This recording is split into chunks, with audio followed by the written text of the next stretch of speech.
Assalamualaikum, selamat datang kembali di channel MA Tech. Di video kali ini kita akan unboxing sebuah HP resmi yang harganya itu terjun bebas banget ya, belum ada setahun. Nah, waktu itu bulan Maret 2020 harganya sekitar 4,5 jutaan. Sekarang ini saya dapat dengan harga cuma 2,1 jutaan. Nah, menurut saya alasannya HP ini tuh telat masuk ke Indonesia ya. Karena kalau kita lihat dengan harga waktu itu 4,5 jutaan, banyak HP lain yang menawarkan spesifikasi lebih bagus dari HP ini. Dan ini ada Sharp Aquos V. Nah, untuk boxnya ini memang polosan banget ya, cuma warna putih seperti ini. Ada tulisan Aquos, Sharp Aquos V. Di sini polosan aja. Oke, kemudian di bagian bawahnya ini ada keterangan spesifikasi ya. Di antaranya yaitu ukuran layar 5,9 inch, resolusinya Full HD+, memori ROM-nya 64 GB, RAM 4 GB, kamera belakang 13 megapiksel plus 13 megapiksel, ini dual kamera ya. Kemudian depannya 8 megapiksel, baterai kapasitasnya ya untuk zaman sekarang ini lumayan kecil ya, yaitu 3160 mAh. Untuk prosesornya ini pakai Snapdragon 835. Waktu itu Maret 2020 pakai prosesor seperti itu di harga 4,5 jutaan ya, termasuk kemahalan ya. Kalau sekarang ya masih masuk akal sih, 2,1 jutaan Snapdragon 835. Oke, kita buka. Ini kondisinya baru ya, bukan HP bekas, bukan HP batangan seperti yang banyak kita tahu, Sharp, Docomo, dan kawan-kawan. Ini bukanya agak susah. Dan ini dia di dalamnya. Yang pertama ada si HP-nya. Kita taruh dulu. Kemudian kita buka lagi. Di sini ada buku panduan. Oke. Terus kartu garansi. Ini garansi resmi Indonesia ya. Kemudian ada kepala charger yang bentuknya seperti ini. Untuk outputnya ini 5 volt 2 ampere atau 10 watt. Kemudian kita dapat sebuah earphone, lumayan banget. Ini tipenya in-ear monitor. Ada SIM injector dan kabel USB. Ini tipenya coba kita lihat. Oh, ini udah Type C ya. Oke. Dan kita lihat di HP-nya, ini dia, Sharp Aquos V, Snapdragon 835. Android number one in Japan, tahun 2017 sampai 2018. Oke, kita keluarkan. Nah, untuk bagian back covernya, ini bahannya kayaknya dari plastik ya. Tapi finishingnya itu menyerupai kaca. Sedangkan untuk bagian framenya, ini dari metal. Oke, kita cek dari sisi per sisi. Di samping kanan ada tombol power, terus di atasnya ada tombol volume rocker, di sisi atas ada lubang jack audio 3,5 mm, secondary microphone. Di sisi kiri ada slot SIM, coba kita lihat. Ini tipenya pakai apa? Nah, di sini ternyata hybrid ya, SIM keduanya itu bergantian dengan micro SD. Lanjut di sisi bawah ada lubang untuk microphone, port USB Type C, dan lubang untuk speaker. Di bagian belakang ada stiker seri IMEI, ini nggak usah kita lepas ya, tulisan Sharp Aquos, sensor benda isi di jari, LED flash, dual kamera, dan di bagian depan ini ada layar 5,99 inch atau tepatnya itu 6 inch. Ini masih pakai model lama, bukan pakai notch. Ada lubang untuk earpiece, sensor-sensor, dan kamera depan.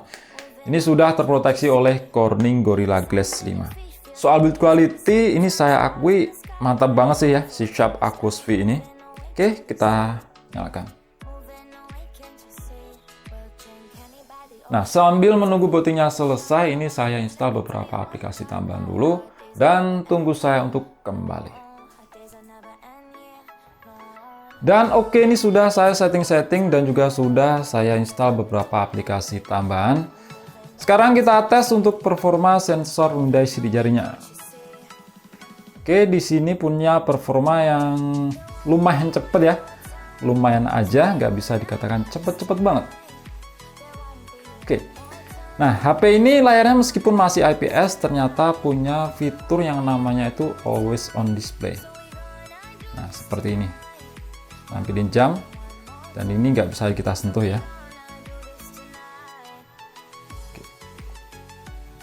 Untuk layarnya ini masih pakai aspek rasio 18:9, bukan model kamera notch dan sebagainya.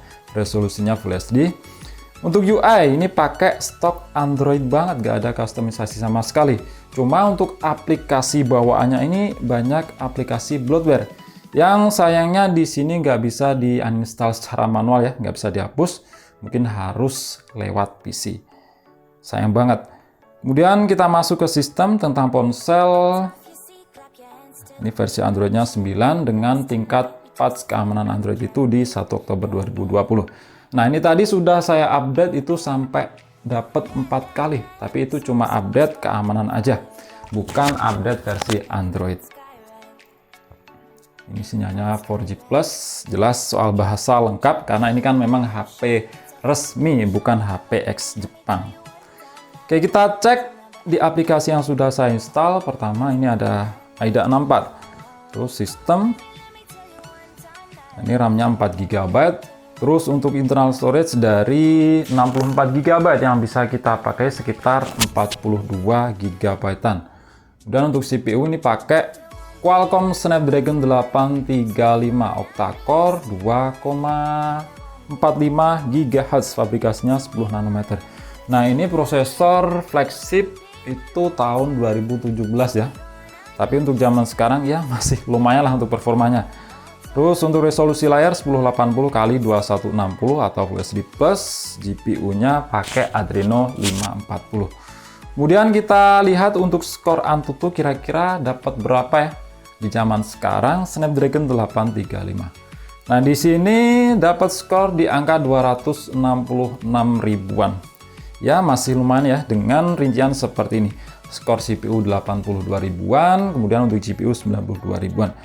Nah, untuk CPU ini dibandingkan dengan kelas menengah Snapdragon zaman sekarang, ya ini memang sudah tertinggal ya. Beda cerita kalau di bagian GPU, ini masih berani banget diadu. Ini skornya dapat di angka 92.000. Sedangkan untuk zaman sekarang tuh Snapdragon 732 kelas menengah ya. GPU-nya rata-rata itu dapatnya masih di angka 80 ribuan. Kita coba bandingkan. Kita cari. Nah, ini dia Poco X3 NFC, ini Snapdragon 732. Ini kalah di bagian CPU, tapi untuk GPU ini masih lebih kencang 92 ribuan, sedangkan Snapdragon 732 ini 78 ribuan. Dibanding Helio G90, G90T ini masih lebih kencang untuk bagian GPU. Oke, kita cek untuk multi touch atau multi sentuh. Kalau udah 6, biasanya ini 10. Mantap, di sini sudah mendukung hingga 10 titik sentuhan. Kemudian kita cek untuk kelengkapan sensor. Yang pasti lengkap sih ya. Nah, di sini lengkap termasuk hadirnya sensor gyroskop dan magnet. Nah, jelas di sini gyroskopnya bukan akal-akalan software tapi pakai hardware. Nanti kita coba untuk bermain game PUBG. Kemudian kita tes untuk bermain real drum, kira-kira responsivitas layarnya itu enak apa enggak, ada delay apa enggak.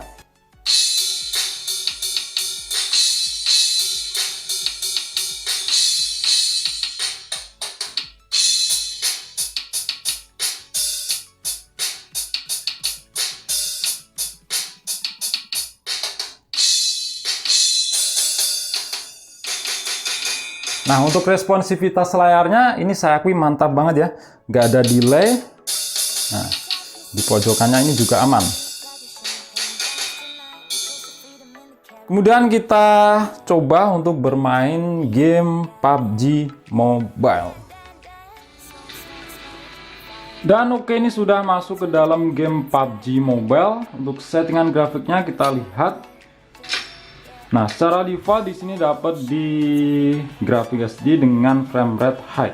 Bisa kita atur ke HDR, terus frame rate-nya ultra. Wow, mantap banget. Terus kalau kita turun ke smooth, otomatis ini naik ke ekstrim. Kita atur ke sini aja supaya bisa dapat FPS 60. Dan untuk gyroskopnya kita nyalakan. Oke, dan main di mode ini aja, Team Deathmatch, biar lebih cepat. Oke, dan ini sudah masuk ke dalam arena pertandingan. Untuk gyroscope-nya kita lihat di sini responsif ya, nggak delay, karena wajar aja pakai gyroscope hardware bukan software. Snapdragon 835, smooth extreme. Kalau untuk bermain game PUBG sih masih lumayan ya. Ini aslinya bot, tapi saking tololnya saya kena juga. Smooth extreme ya masih lumayan enak sih, masih lebih enak dibanding apa itu prosesor kelas menengah zaman sekarang. Sebenarnya kalau sama-sama smooth extreme sama-sama enak sih, cuma untuk prosesor kelas menengah seperti Snapdragon 732 itu di lock, nggak bisa smooth extreme secara default, cuma di smooth ultra ya. Kalau ini kan memang seri 8 zaman dulu, mantan flagship tahun 2017.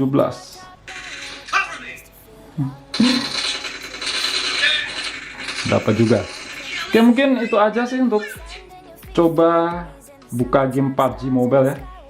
Yang jelas ini masih lumayan enak.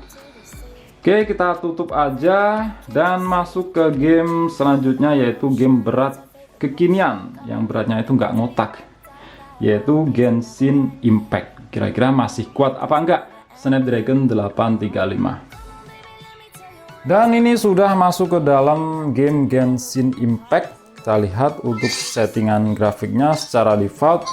Oh, ini dapat di apa? Nah, ini dapat di rendah ya. Bukan yang paling rendah, bukan terendah.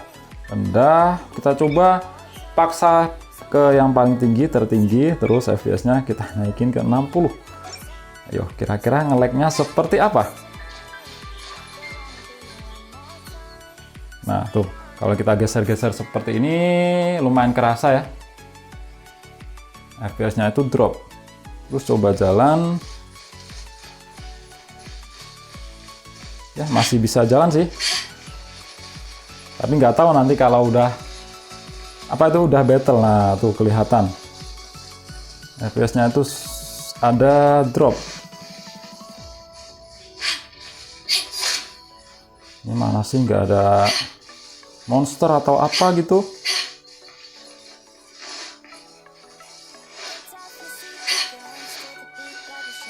Nah, ada no. Ini tadi kita atur yang paling tinggi. Ayo, seberapa nge-lag-nya?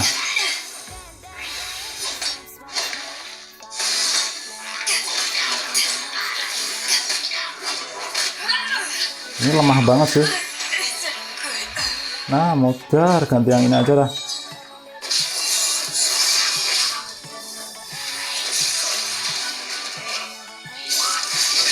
Ya, kalau untuk playable sih masih playable ya, tapi kerasa gimana tuh?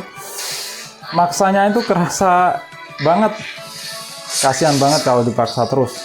Kita atur ke yang bawaannya aja. Grafik rendah, terus FPS-nya itu 60. Oke.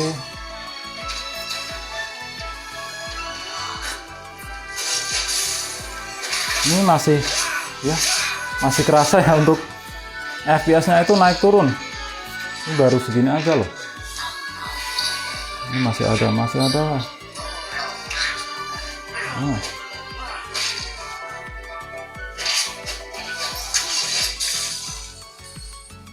Yuk, jalan terus. Tapi masih lebih mendingan ya di settingan bawaannya.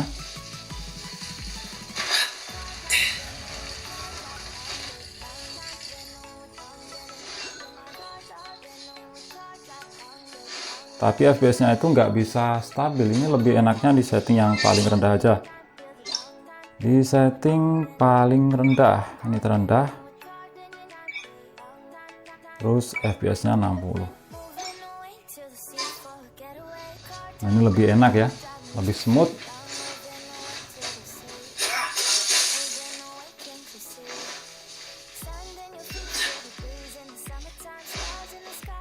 Tapi intinya kalau untuk bermain Genshin Impact ya masih bisa ya, masih playable banget.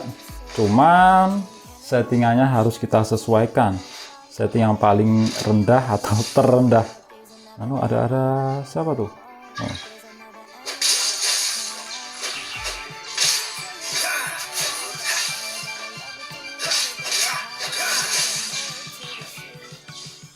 Udah gitu aja untuk coba buka game Genshin Impact. Lanjut kita lihat di bagian kamera. Ini kamera belakangnya ada dua ya, 13 megapiksel dan 13 megapiksel, sama-sama 13 megapiksel. Cuma yang satunya ini untuk lensa black and white atau lensa untuk monokrom ya. Dan untuk depannya 8 megapiksel. UI kameranya seperti ini, ada mode video, foto, gerak lambat, selang waktu. Udah gitu aja. Di sini ada mode Pro alias mode manual, shutter speed ya cuma bisa sampai setengah detik, nggak sampai di atas 10 detik. Kalau untuk hasil kameranya sih ya masih lumayan ya. Kemudian untuk video bisa merekam hingga resolusi belakang 4K, sedangkan untuk depan Full HD. Nah, ini sudah dilengkapi dengan AIS ya untuk rekaman video, meskipun di sini nggak ada keterangan AIS. Itu saya ambil dari sumber beberapa situs spesifikasi dan juga web resmi dari Sharp ini. Untuk perekaman video itu ada AIS, sedangkan OIS juga ada, tapi itu untuk foto aja.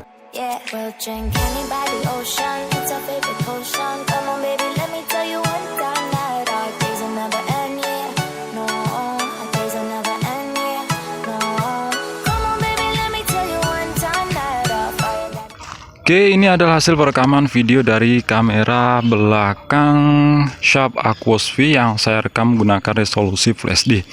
Nah, otomatis di resolusi Full HD dan HD itu AIS-nya akan nyala ya, beda lagi di resolusi 4K, itu otomatis nggak bisa dipakai. Dan hasilnya silahkan kalian nilai. Sedangkan ini untuk resolusi 4K-nya, ini sudut pandangnya jadi lebih lebar. Ya, karena kalau yang AIS-nya itu nyala otomatis akan ke crop ya.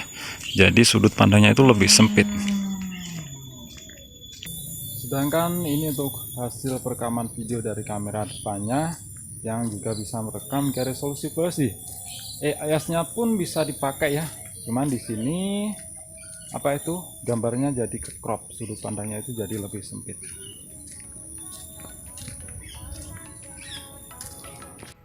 Terus kita coba untuk kualitas speakernya itu kira-kira enak apa enggak.